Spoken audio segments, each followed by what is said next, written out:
canción. Levantemos juntos nuestra voz. Tu tiempo empieza, es tu tierra nueva,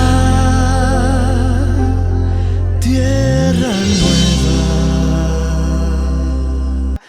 Busquemos Deuteronomio 8, versículo 2. Deuteronomio capítulo 8, versículo 2. Y estamos en esta serie, Más allá de la tormenta, y hemos visto cómo las tormentas vienen a nuestras vidas y hemos visto cómo o nos metemos nosotros en ella o pasa por el frente nuestro, o hay mucha diversidad de formas en cómo podemos vivir esas tormentas. Pero yo me ponía a pensar en todo este proceso de las tormentas y de las pruebas y las dificultades que nosotros vivimos. Y ahí en la palabra de Dios, viendo este texto, me preguntaba, Señor, ¿y cuando la tormenta proviene de ti? Y así le coloqué este mensaje, serie Más allá de la tormenta, y cuando proviene de Él. ¿Usted se ha hecho alguna vez esa pregunta? Si lo que usted está viviendo proviene de Él. Definitivamente todo proviene de Él. Cuando nosotros somos hijos de Dios, la soberanía de Dios está sobre nuestras vidas. Pero cuando somos conscientes de que lo que estamos viviendo proviene de Él, ¿ahí qué? ¿Sí o no? Bueno, vamos a desarrollarlo a través del tema. Dice en Deuteronomio 8:2, recuerda que durante años el Señor tu Dios te llevó por todo el camino del desierto, ¿sí o no? Te humilló y te puso ¿cómo? A prueba, para conocer lo que había en tu corazón y ver si cumplirías o no sus mandamientos. Entonces podemos ver que Dios sí hace que nosotros pasemos por pruebas que Él determina que debemos pasar. El pueblo de Israel, este es el contexto, Moisés le está escribiendo esto al pueblo de Israel ya cuando había pasado el desierto. Ya cuando él estaba a puertas de entrar a la tierra prometida, sabemos que Dios no le permitió entrar a ella sino verla, levantó a Josué para que ingresara al pueblo. Más o menos en ese contexto cronológico, Moisés le estaba hablando al pueblo. Es decir, les estaba diciendo, ustedes fueron probados, ustedes ya nos dimos cuenta que había en su corazón, ya nos dimos cuenta que no obedecieron, porque ahí dice, para ver si cumpliría mis mandamientos. Y definitivamente la primera generación que salió de Egipto no pasó la prueba. Y era una prueba que venía de parte de Dios. Dicen en el Salmo 66:10, tú, oh Dios, nos has puesto a prueba. Es decir, que Dios, si tiene, obviamente, tiene la potestad de ponernos a prueba. El tema es, yo la puedo identificar. Soy yo quien identifico, venga, esto sí proviene de Dios, o esto de dónde proviene, o qué pasa. Bueno, vamos a irlo viendo. Dice, tú, oh Dios, nos has puesto a prueba. Nos has purificado como a la plata. Y si de pronto conocemos un poco el proceso, ya sabemos cómo se purifica la plata y el oro, ¿sí o no? Como cantábamos ahorita, con fueguito, con candela. Por eso la canción, que el fuego no se apague, porque mientras el fuego esté encendido, todo lo que caiga en nuestro corazón va a ser ¿qué? Purificado, va a ser limpiado y vamos a poder estar bien, bien con Dios. Pero cuando la tormenta, cuando la dificultad proviene de Él, ¿qué pasa? Podemos empezar a pensar es allí donde debemos estar atentos a lo que Dios quiere hacer. Es decir, la pregunta es, ay, ¿por qué a mí no? Es, Señor, ¿qué quieres hacer en medio de esto? ¿Qué quieres hacer? O sea, ¿qué quieres formar en mi vida, en mi familia, o en mi empresa, o en lo que estés viviendo una dificultad? ¿Qué estás haciendo? ¿Qué quieres hacer? ¿Qué quieres cambiar en mí? ¿Qué quieres transformar en mi vida? Porque cuando pasamos dificultades, regularmente no quedamos iguales, ¿sí o no? Por lo menos algo aprendemos de todas esas dificultades o situaciones. Algo se nos tiene que quedar. Si no se le queda nada, pues, hermano, perdió el tiempo allí Dios con usted y usted dejó que Dios perdiera el tiempo en su vida, porque tenemos que aprovechar para cambiar. ¿Qué quiere formar en mi carácter a través de esa situación? Son preguntas que nos debemos aprender a hacer cuando logramos discernir que lo que estamos viviendo proviene ¿de quién? De Él. Cuando proviene de Él. Algo lindo que yo meditando entendía a través de la palabra y lo que vamos a ver en el transcurso de este tema es que Dios no quiere que sigamos iguales. Porque dice la Biblia que aquel que comenzó la obra, ¿qué va a hacer? La va a perfeccionar. O sea, Él no quiere que sigamos igual, no quiere que estés como estás hoy, Él no quiere que estés mañana, ni dentro de un mes, ni más adelante. Como estás hoy, diga, Dios, como estoy hoy, no quiere dejarme. Él quiere hacerme mejor. Me quiere hacer más como Él. Y Él sigue en una constante transformación en nuestras vidas. Y yo logré concluir de alguna manera que si usted de los que toman apuntes o tiene ahí una notica, si quiere una frasecita para colocar en cualquier lado, mire esto. Las pruebas son una herramienta divina para hacernos más como Él. Esas son las pruebas. Es una herramienta divina, es una herramienta que proviene de Dios para que nosotros nos acerquemos a ser cada vez más, ¿como quién? Como Él, como Dios. Estar cada vez más cerca a lo que es Él, a su carácter, a su corazón, a conocer sus pensamientos, a conocer su voluntad. Cómo yo puedo hacer su voluntad. Amén. La palabra prueba, que estoy haciendo otra cosa. La palabra prueba viene del hebreo masá o baján y el griego peirazo o dokimazo. Hay partes de la Biblia donde lo traducen literalmente como prueba, en otros lo traducen como tentación, que es más o menos lo mismo. ¿Por qué son sinónimas? Ustedes saben que Cristo Jesús fue tentado en todo, ¿sí o no? ¿Pero qué pasó con Él? Él no pecó. O sea, Él fue probado, fue tentado. O sea, venga, pruebe. Como la serpiente en Edén, ¿no? A Eva. Pruebe. Mira, se ve rica, se ve sabor. Pruebe. Tentación, prueba. Pero Él no lo hizo. Entonces es similar. Significa someter. Someter a prueba, y literalmente someter a prueba a una persona. Medio por el cual alguien es puesto a una prueba mayor o más grande. Y dice que normalmente utilizan las metáforas de los metales preciosos, como vimos ahorita en el Salmo. Y ahí habla de someter, ¿sí o no? Yo cuando veía esa palabra someter, y me iba como a los deportes olímpicos de lucha y judo y esto. ¿Cuál es el objetivo del que está peleando contra el otro? Someterlo. Y cuando logra someterlo, ¿qué pasa con el que está sometido? No puede ni mover. Ya, queda vencido, queda sometido, queda atrapado, queda amarrado, no se puede ni mover. Entonces, eso es lo que Dios hace a través de las pruebas. Nos somete. Nos lleva a un punto donde no tenemos para dónde movernos, para dónde ir, pero, o sea, como que se nos acaban las opciones de alguna manera. Pero vamos a ver que no es así. Cuando proviene de Él, es porque Él conoce nuestro corazón, ¿sí o no? Porque Él conoce nuestra necesidad. Él sabe hoy, Dios, qué necesita tu corazón. Él sabe hoy qué necesidad tiene. ¿Qué necesidad tienes? Y Él necesita empezar a seguirla transformando. Entonces envía la pruebita, envía la prueba, envía la forma, la herramienta, como dijimos, la herramienta divina para que seas transformado más como Él, para que te acerques a ser más como Él. Vamos a Génesis 22, versículo 1. Y esa es una prueba chévere. Esa es una prueba chéverísima que está ahí en la palabra que, Dios mío, yo digo, no, yo no voy a pasar por esa. A mí no me metas ahí. Génesis 22, versículo 1. Dice, pasado cierto tiempo, Dios, ¿qué hizo? Puso a prueba a Abraham y le dijo, Abraham, ¿y qué dijo Abraham? Aquí estoy. Si a mí Dios me llama y me dice, Carlos, te voy a poner a prueba. ¿Dónde estás? Abraham dijo, aquí estoy. Yo digo, no, Señor, yo me voy. No. Déjeme quieto que no quiero pasar por situaciones, ¿sí o no? Cualquiera de nosotros escaparía. Pero ¿qué dijo Abraham?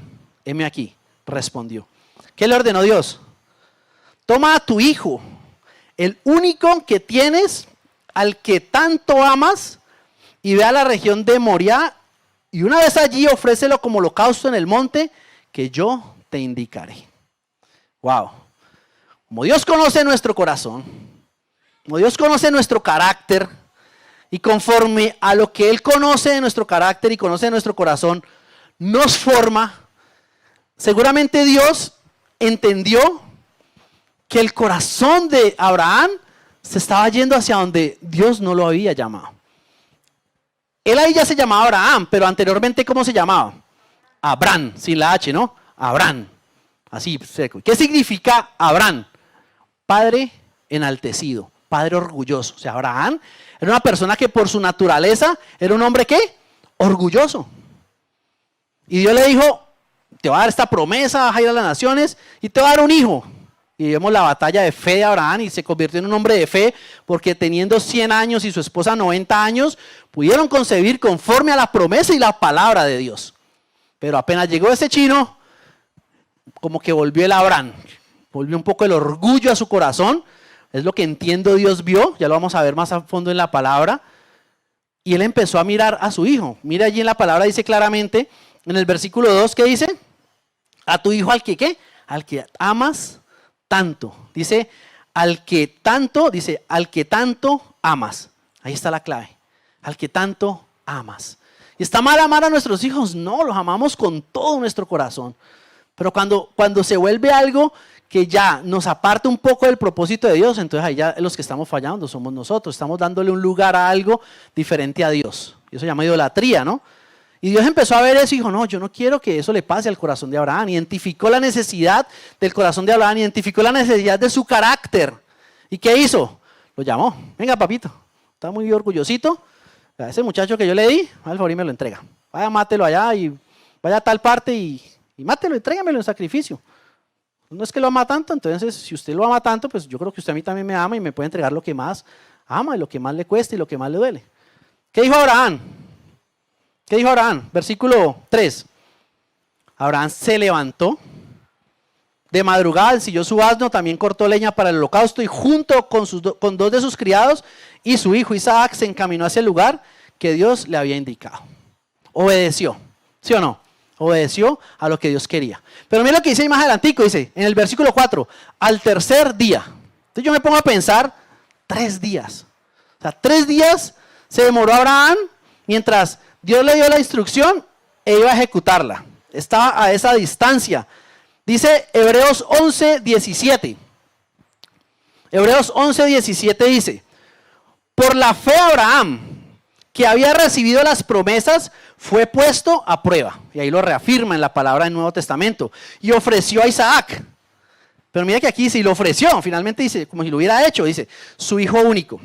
A pesar de que Dios le había dicho, tu descendencia se establecerá por medio de Isaac. Entonces yo creo que cuando uno está en esas situaciones de prueba, de dificultad, de adversidad, en el camino uno piensa 1000 cosas.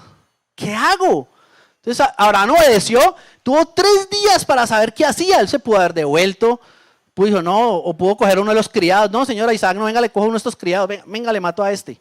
No, tampoco. Yo creo que él se fue pensando, pero ¿por qué me pides a mi hijo? Tú sabes que lo amo, tú me lo diste. Mira, tú me dijiste que en él me ibas a dar mucha descendencia, que me trajiste a este lugar fue precisamente para dármelo. Él es la respuesta de tu palabra, ni siquiera yo te lo pedí, tú fuiste que me dijo que me lo ibas a dar. Tú me buscaste y me sacaste de mi tierra, de mi país y me trajiste acá, Señor. Y empezó a hablar con Dios. Me lo imagino por el contexto de Hebreos. Tuvo 3 días para meditar, para hablar. Y ese es el tiempo que Dios nos da también en medio de la prueba. Esos tiempos donde no sabemos qué hacer, que podamos sentarnos, hablar con Dios y decirle, bueno, Señor, ¿qué vamos a hacer? Yo ya hice esto, yo ya hice lo otro, y en tu palabra veo esto y lo otro, pero no la tengo clara, Señor, ¿qué hago? Yo creo que Abraham estaba en ese camino, en ese caminar. Y llegó un punto donde Dios le mostró como que una luz, le mostró algo, finalmente en Hebreos no lo vislumbra, versículo 19, mira la conclusión que llegó Abraham, y era el propósito de Dios, creo yo, llegar a ese punto. Dice, versículo 19 de Hebreos 11, dice, consideraba Abraham que Dios tiene poder hasta para resucitar a los muertos, y así, en sentido figurado, recobró a Isaac de entre los muertos. Él finalmente cuando terminó su oración dijo, Señor, si tú me lo diste teniendo 100 años y mi esposa 90, con su matriz seca, ya no podía tener nada, pues ¿qué te cuesta a ti resucitarlo? Y empezó a recobrar, a romper el orgullo que venía porque lo amaba mucho, porque se había desviado un poco su corazón tal vez, y empezó a convertirlo ¿en qué? En fe. Lo volvió a convertir en el carácter que Dios ya le había dado cuando lo llamó Abraham, y el carácter que él se estaba perdiendo. Era un hombre de fe, lo estaba perdiendo por poner sus ojos en algo que no debía ponerlo. ¿Y es malo? No. Pero Dios no quería eso para el corazón de Abraham. ¿En qué nos hemos desviado nosotros y que Dios quiera volver otra vez a centrarnos? Hemos perdido la fe, hemos perdido la esperanza. ¿Qué hemos perdido? Nuestra devoción, creer que Dios puede hacer lo que Él dijo que iba a hacer. ¿Qué hemos perdido allí en ese caminar? Abraham dijo, no, pues Señor, tú tienes razón, tú eres poderoso, yo estoy aquí, o sea, enredado en nada. Tú lo resucitarás, camine, vamos a sacrificarlo. Pero finalmente sabemos que Dios le dijo, no, no lo hagas. Ya sé que tú no me negarías absolutamente nada, no le hagas nada al muchacho. Y guardó esa situación en ese momento. Pero ¿cuál fue el propósito? Romper el orgullo y volver a afirmar la fe de Abraham. Entonces, cuando nosotros entramos en pruebas, debemos mirar qué es lo que está pasando, qué hay en mi corazón, qué hay en mi carácter, que Dios quiere transformar. En Abraham convirtió el orgullo que estaba viviendo por fe, porque él era el padre de la fe. Ya lo era, o sea, nadie se lo estaba quitando, ya lo era. Pero Dios quería que volviera a tomarlo, que volviera a encaminarse hacia ello. ¿Cuántos dicen amén? Primera de Pedro 1:6 dice lo siguiente: es para ustedes motivo de alegría que a pesar de que hasta ahora han tenido que sufrir diversas pruebas por un tiempo, el oro, aunque perecedero, se acrisola al fuego. Así también la fe de ustedes, que vale mucho más que el oro, al ser acrisolada por las pruebas, demostrará que es digna de aprobación, gloria y honor cuando Jesucristo se revele. Entonces, yo pienso que eso que dijo Pedro, lo hizo pensando en Abraham, acrisolar. O sea, la formó, la purificó, la fe de Abraham, a través de la prueba que puso en su momento al pedirle a su hijo. Mira lo que dice ahí, su fe que vale mucho más que el oro.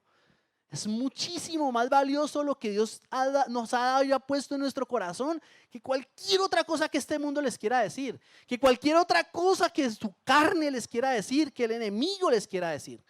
Vale mucho más. Y sobre todo cuando sigue siendo acrisolada a través del fuego de la prueba. ¿Cuántos dicen amén? Dice, esta fe acrisolada nos permite ver y creer en Cristo y en su segunda venida. Él va a venir. Él va a venir. Él va a venir. Yo creo eso. Usted, póngalo en su corazón. El otro personaje que encontré en la Biblia que vivió una situación diferente, pero de prueba también, que no es la misma de pronto que la de Abraham, pero que también fue fuerte para él, está en Primera de Samuel 22:1. Primera de Samuel 22:1. Vamos a ver qué dice Primera de Samuel 22, versículo 1. Dice, David se fue a Gat y huyó a la cueva de Adulam. Cuando sus hermanos y el resto de la familia se enteraron, fueron a verlo allí. Además se le unieron muchos otros que estaban en apuros, cargados de deudas o amargados. Así David llegó a tener bajo su mando a unos 400 hombres. Wow, esa parte es tremenda. David también pasó por una prueba. ¿Qué quería hacer? David, cuando Dios lo ungió, le dijo a Samuel, ve a Belén, que en los hijos de Isaí he encontrado a uno que es conforme a mi corazón. Ya entra, Dios le puso una chapa, un nombre, le puso ya un llamado. Este chico es un chico conforme a mi corazón y él va a ser el rey de Israel. Vaya Samuel, vaya, únjalo. Y Samuel está dando como miedo, ¿no? No, pero es que yo lo unjo, ahí está Saúl y de pronto me mata. No, entonces Dios le dio una estrategia, no, haga esto y titini, pero únjalo. Y fue y lo ungió. David empezó, genial, ¿sí o no? Salía con el ejército de Israel y llegaba con victorias, mató a Goliat, ya con la unción del Espíritu. Y cuando venían del triunfo contra los filisteos de haber matado a Goliat, recuerdan el que matara a Goliat, ¿cuál era el premio, no? No había impuestos para la familia, se casaba con la hija del rey, o sea, se volvía yerno del rey, y pues empezaba a vivir en palacios y una cosa espectacular. Y dijo, no, ya tengo mi vida arreglada. Soy el yerno del rey, me casé con una princesa, mi familia no tiene que pagar impuestos, tengo un ejército a cargo, el mejor, casi que el segundo después del rey, y me va bien en todo. Ya tengo casa, carro, beca, puedo hacer posgrado, regrado y megagrado, el de mis hijos. El hombre ya tenía su vida arreglada a los 17, 18 años, que era más o menos el tiempo en que estaba allí. ¿Sí o no? Estaba como acomodadito, tranquilo, consiguió lo que tenía que conseguir. ¡Wow! Pero Dios se acordó y dijo, no, venga, este man es el hombre conforme a mi corazón. pues yo no necesito que él reine así. Yo necesito que él reine mirando lo que ha conseguido. Yo necesito cambiar algo en su corazón. Entonces le mando una pruebita. Porque cuando nuestro corazón se está yendo hacia donde lo que Dios no quiere, ahí es donde viene la pruebita. Entonces, examine tu corazón antes de, uy, Señor, venga, ¿cómo estoy yo? ¿Qué falta? ¿Qué tengo que cambiar? Pero que tratemos de evitar la mayor cantidad de pruebas en la medida de lo posible, aunque son buenas.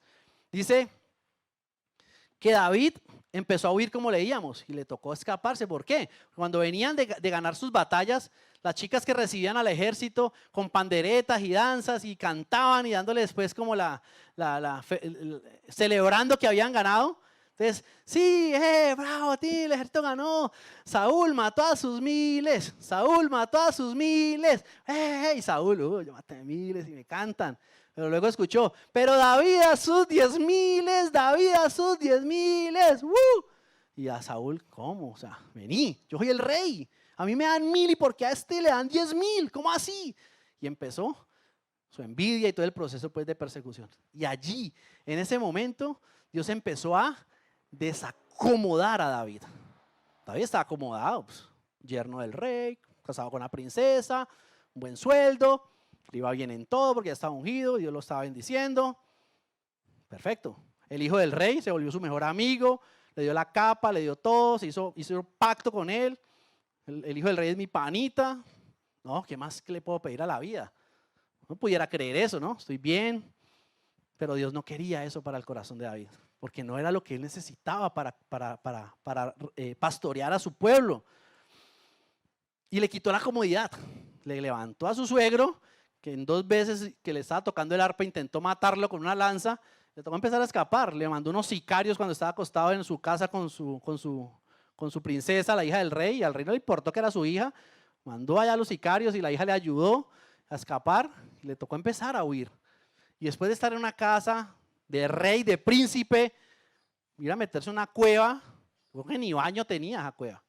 Imagina como una cueva, humedad, el olor, bueno, no sé, o sea, le quitó todas las comodidades que él creía tener. ¿Por qué? Vamos ahí al siguiente capítulo, 1 Samuel 23 del 1 al 2. Dice, los filisteos atacaron la ciudad de Keilah y saquearon los graneros. Cuando David se enteró de lo sucedido, ¿qué hizo? Versículo 2. ¿Qué hizo? ¿Qué fue lo primero que hizo? Consultó al Señor. Consultó al Señor. ¿Debo ir a luchar contra los filisteos? Le hizo una pregunta puntual. ¿Y qué hizo Dios? Le respondió. Lucha contra los filisteos y libera a Keilah. Ahí empezó Dios a cambiar el corazón nuevamente de David, a colocarlo donde él lo había puesto inicialmente cuando lo vio y entendió que ese era un corazón conforme al corazón de Dios. ¿Por qué? Porque en medio de su acomodidad, yo no veo, cuando David estaba peleando las batallas de Saúl, no veo, me corrigen si de pronto encuentran una, donde él busque a Dios de esta manera.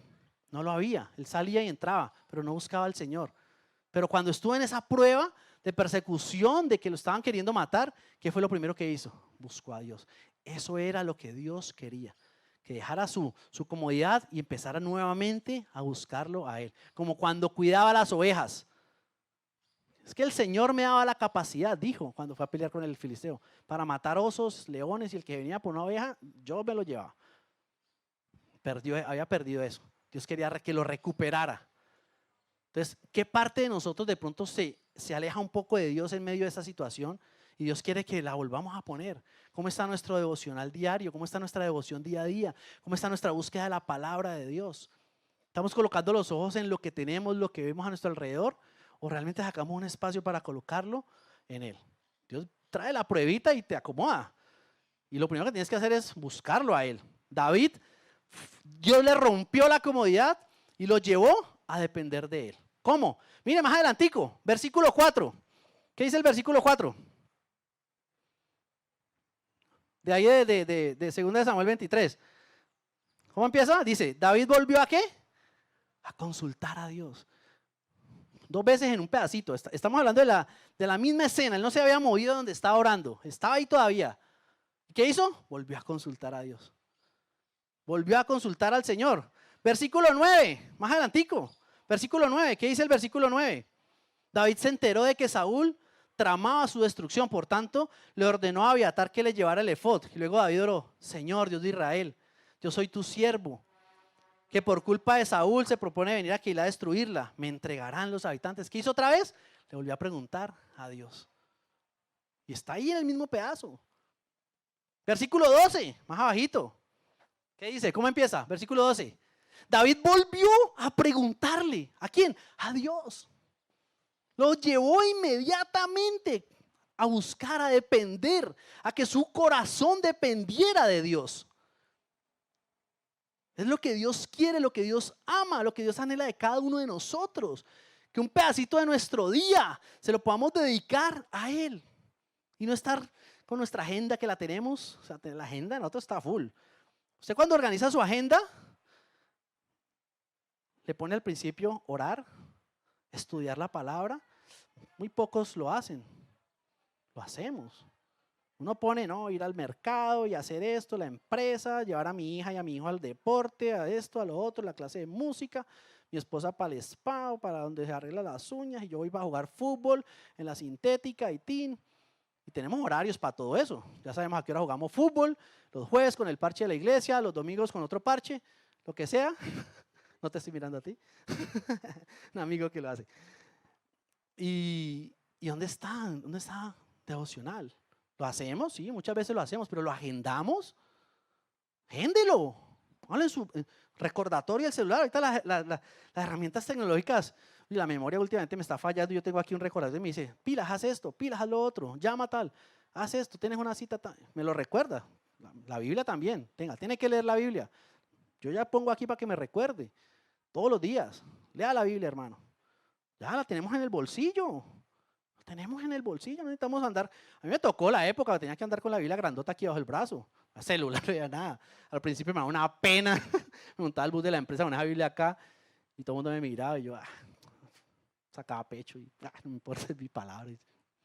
Pero no fue fácil, épocas aquellas.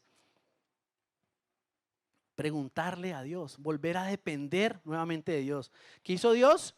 A través de la prueba, rompió la comodidad y lo llevó a ¿qué? A buscar que nosotros dependamos de Dios. ¿Cuántos dicen amén? Pero hay una prueba hay otro personaje que también vive una prueba fuerte, y es que esa prueba no la vamos a vivir nosotros. Dios nunca nos la dará a nosotros. No nos la dará a nosotros. Pero de ella podemos aprender muchas cosas. Una prueba única, irrepetible. Se hizo por una sola vez en la historia. Mateo 26:36. Una sola vez. Única prueba. Era tal la prueba que Dios no escogió a un hombre para que la hiciera. Le tocó a él mismo ejecutarla. Y de ella podemos aprender mucho.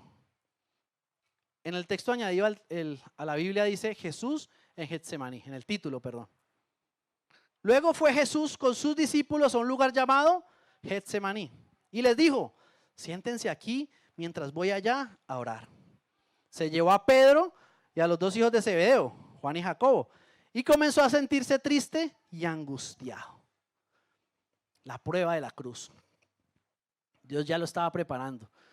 Muchos teólogos dicen que fue más fuerte este proceso en Getsemaní que la misma cruz. Y algunos teólogos le explican el porqué y todo el tema. Getsemaní fue la genuina muerte de Jesús. Ya se materializó físicamente en la cruz, pero digamos que en un contexto espiritual fue ahí en Getsemaní. Dios le envió esa prueba a Jesús siendo parte de la deidad de Dios, porque nosotros no había nadie sobre la tierra y no lo habrá que hubiese podido soportar esa prueba. No lo hay. No la hay. Pero sí podemos aprender de ella. Me sorprendió gratamente el significado de Getsemaní. ¿Qué significa Getsemaní? Prensa de aceite. ¿Saben lo que es una prensa, no? Una herramienta que aprisiona y aprieta durísimo. Dicen allí los estudiosos del tema que Getsemaní era un huerto, y la Biblia lo menciona, de árboles de aceitunas, y la aceituna es de donde sale el olivo. así se llamaba el huerto de los olivos, finalmente lo llaman en la Biblia. Y pues dice que el dueño de su huerto, al cual Jesús tenía acceso, tenía al lado la fabriquita de aceite. Porque pues tenía su sembrado, pues recogía su cosecha de aceitunas y la llevaba al lado de la fabriquita de aceite. Y sacaba su aceite. Y ahí tenía una prensa de aceite y por eso seguramente le colocó ese nombre a ese huerto. Entonces decía, prensa de aceite. Y yo dije, wow, para sacar aceite de una aceituna tienen que apretarla, pero y no sacan ni siquiera una gota de una aceituna. Para sacar una gota de aceite de oliva de una aceituna tienen que poner muchas aceitunas y sacan una gotica y las tienen que... Entonces imagínense la presión que debió haber sentido en ese momento el Señor Jesucristo, en esa prueba que Él estaba viviendo. Y lo hizo pensando en nosotros. ¿Qué podemos aprender de ello? Él llegó a un punto, Jesús, en su humanidad, siendo Dios, siendo hombre, donde Él podía decidir si seguir o devolverse o retroceder. Llegó un punto donde Él dijo, ¿será? Puedo hacerlo, ¿qué tal que hubiera devuelto? Pues no estaríamos aquí, no habría iglesia, nos conoceríamos y no estaríamos aquí leyendo su palabra, seguramente. Dice, versículo 39 de Mateo 26, versículo 39. Yendo un poco más allá, se postró sobre su rostro y oró. Padre mío, si es posible, no me hagas beber este trago amargo, pero no sea lo que yo quiero, sino lo que tú. Él ya conocía lo que iba a vivir. Él sabía cuál era el trago amargo que el Señor en el cual lo iba a probar. Y así como al pueblo de Israel, quería saber qué había en su corazón y si lo quería obedecer. Deuteronomio 8:2 que acabamos de leer. Dios quería saber eso. Y él dijo, uy, ¿será, Señor? Y la batalla era tan fuerte que en los evangelios sinópticos, en uno de los otros evangelios, dice que aún sus gotas de sudor eran sangre, sudaba sangre de la presión, de la fortaleza. Y pues estudios, uno se pone a estudiar ese tema de la gota y dice que eso solo sucede cuando una persona está en una extrema presión, en una extrema angustia. Sucede eso. Yo no he visto casos, pues no sé si alguno lo haya visto. Yo no lo he visto en ningún caso así cercano que alguien que haya sudado sangre del estrés. Difícil. Está el camino. ¿Qué hago? ¿Para dónde voy? O sea, ¿qué decisión tomo? Eso está muy duro, eso está muy fuerte. Eso no soy capaz de soportarlo, esa presión está sobre mi vida. ¿Qué hago? Ahí llega un punto de decisión. ¿Sigo o me venzo? Tristemente, uno de los ejemplos pues, muy extremos es las personas que se quitan la vida. Una persona que se quita la vida en una extrema presión toma la decisión equivocada. Toma la decisión equivocada. ¿Quién lo hizo? Judas. Judas en la Biblia, se quitó la vida. Cuando se dio cuenta que se había equivocado, fue probado, no pasó la prueba. Fue y se quitó la vida por el error que había cometido. Se sintió tan mal y tan acusado, tan angustiado, que no fue capaz de soportar ese dolor, buscar ayuda, buscar un camino diferente y se quitó la vida. Decidir seguir o pierdo. No, tenemos que seguir. Amén. Luego dice, vamos a la agonía de Jesús. Dice, ahora estaba seguro de su muerte y lo que él esperaba era la lucha suprema. El resultado estaba en una balanza. La salvación del mundo estaba en peligro en el huerto de Getsemaní, porque aún entonces Jesús podía haberse vuelto atrás y el propósito de Dios se hubiera frustrado. Pero bueno, ya sabemos que él no lo hizo y por eso estamos aquí. Lo segundo que vivió Jesús en esa situación que nos puede ayudar a nosotros para nuestras pruebas y nuestras batallas cuando provienen de él, es lo siguiente. Dice la palabra allí mismo en el versículo 37. ¿Qué dice el versículo 37 de Mateo 26? Se llevó a Pedro y a los dos hijos de Zebedeo y comenzó a sentirse angustiado. Dice la Biblia que él se llevó a 3 de sus discípulos. Pero definitivamente las batallas se viven solo. La batalla usted la vive solo. Yo he vivido unas batallas fuertes en mi vida y yo me acerco a mi esposa, que es la persona más cercana que yo tengo, quien me entiende de muchas cosas.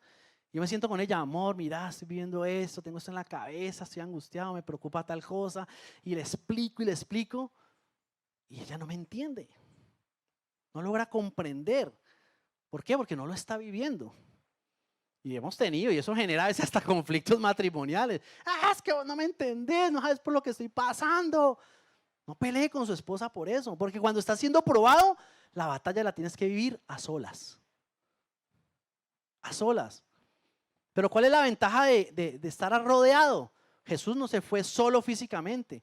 Él sabía que la batalla interior la estaba peleando él solo. Tenía que tomar una decisión, tenía que hacer algo. Pero él se llevó a Juan, a Jacob y a Pedro. Igual esos cabezones estaban quedando dormidos. Y para eso. Ese es el ejemplo de que no entendían.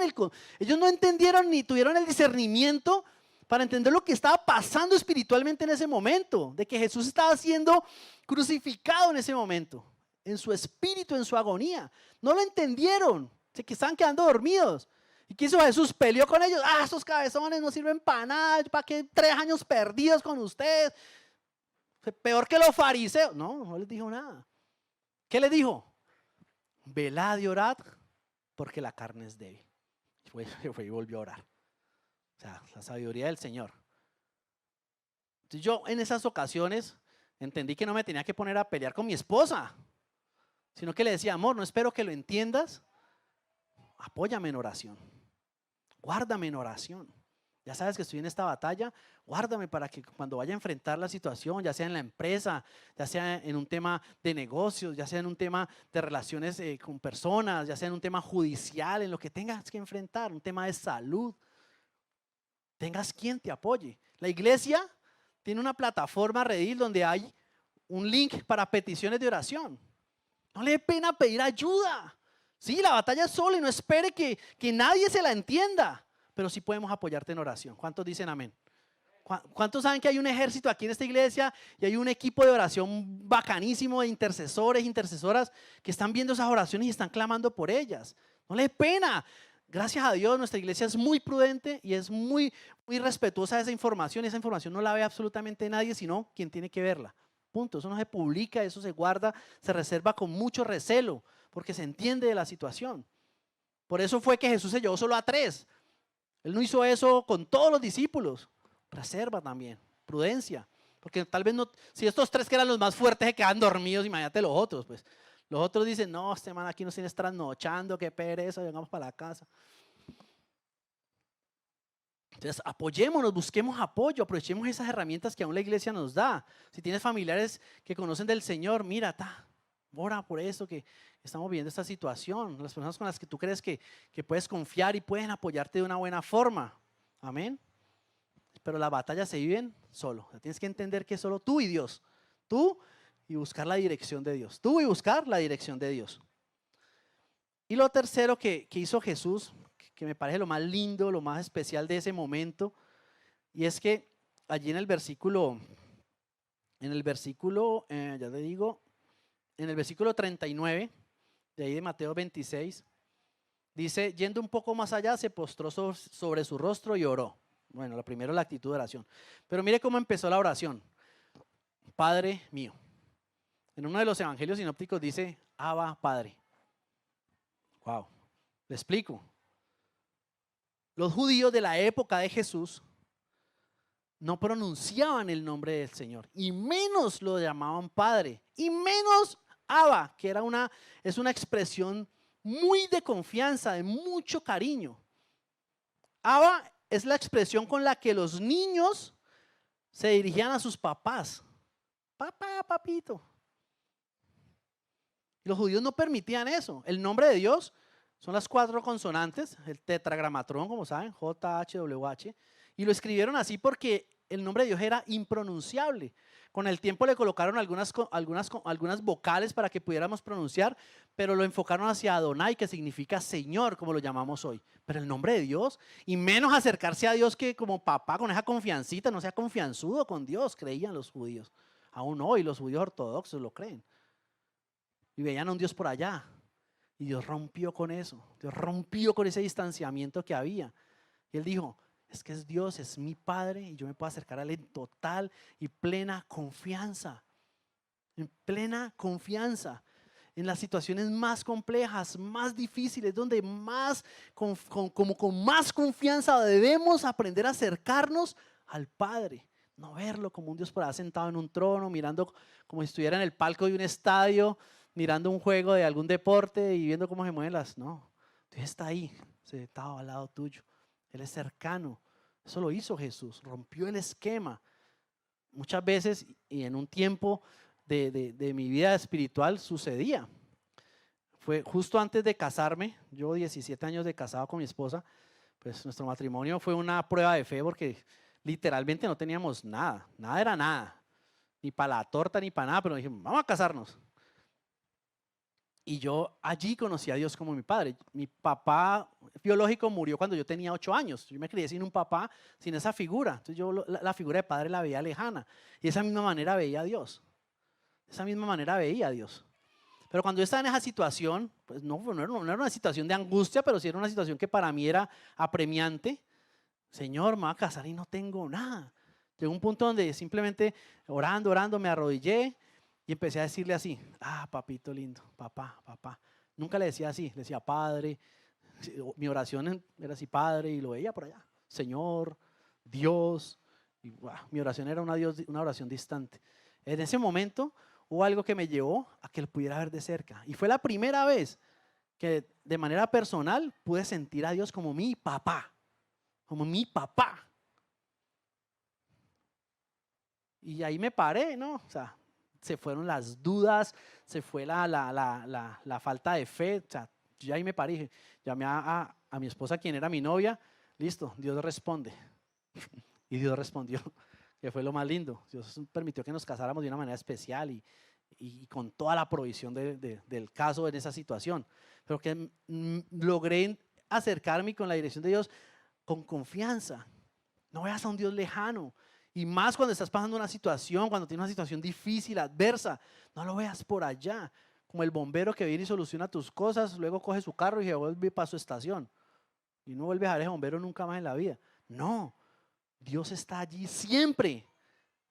Una cosa es que usted no lo mire, pero Dios está ahí. Siempre. Usted acostado a dormir, ahí está. Usted paró, ahí está. Hasta en el baño.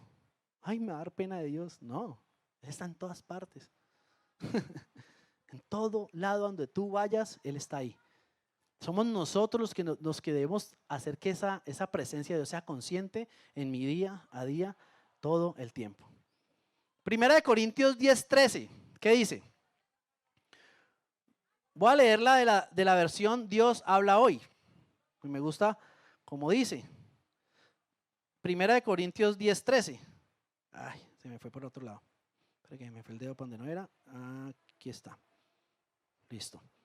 De la versión Dios habla hoy dice: ustedes no han pasado por ninguna prueba que no sea humanamente soportable. Vamos a verlo hasta ahí por ahora.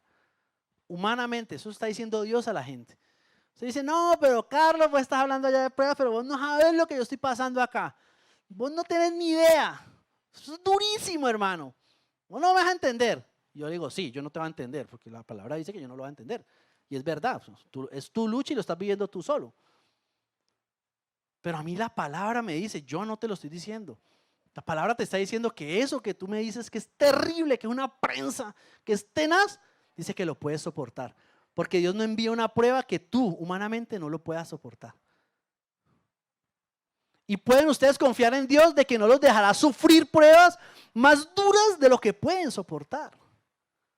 Entonces, hermano, lo siento, no te lo siento yo, vaya la palabra, tenga la Biblia y léalo. Y vaya a pelear con Dios, porque es que Él es el que te lo está diciendo. Él es el que te lo está prometiendo.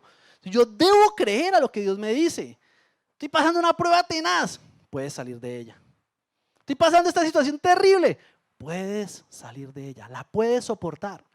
Dios la diseñó especialmente para que la puedas soportar. La diseñó especialmente no para destruirte, para formarte.